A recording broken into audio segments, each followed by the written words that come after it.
begin with Decision 2024 coverage. With Election Day just 3 days away, a group of voters came together in Houghton for a march in support of Kamala Harris. Marchers made signs and displayed them as they walked across the lift bridge. TV6's Dan Grunewald tells us why they feel so passionately about this upcoming election. Women gathered at the Bridgeview Park in Houghton today to march across the lift bridge. This march, in support of Kamala Harris, was part of a nationwide effort. Julie Bedell is one of the women who helped organize this march. She shares why they thought it was important to have this march in Houghton. Women are marching across the country today. There are some 5,000 women expected to march in Washington, D.C. And we thought it was extremely important for the Copper Country and the whole state of Michigan to know we support Kamala Harris. We won't go back. No more overturning Roe versus Wade. Healthcare, a woman's right to choose, the environment, and immigration are all issues leading Bedell to vote for Harris. Bedell wants people to recognize the importance of this election.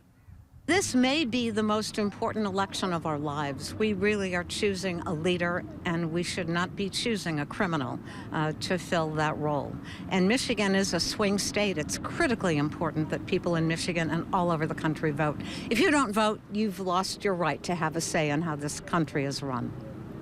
She hopes the people who drove by the march will see that, though there may be large numbers of Trump supporters in the area, this is by no means Trump country, as she calls it. If you haven't already, those at the march encourage you to get out and vote. Dan Grunewald, TV6 News, Houghton.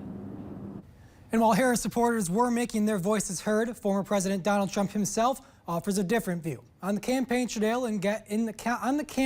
today in Gastonia, in the battleground state of North Carolina, Trump criticized Vice President Harris on issues like jobs and her divisiveness. And yesterday at a rally in Milwaukee, Trump spoke on the country's safety and economy under Biden and Harris's leadership. 4 days before the election, they have among the worst numbers ever in history. Nobody's ever heard. They did 12,000 jobs. Normally you're 250, 300,000, 400,000. They did 12. Think of it, 12,000 jobs. Because they're pathetic. They don't know anything. These people don't know anything. She's a very low IQ person. We don't need a low IQ individual. We just had that for 4 years. We don't need this. Trump will also be campaigning in Greensboro, North Carolina today.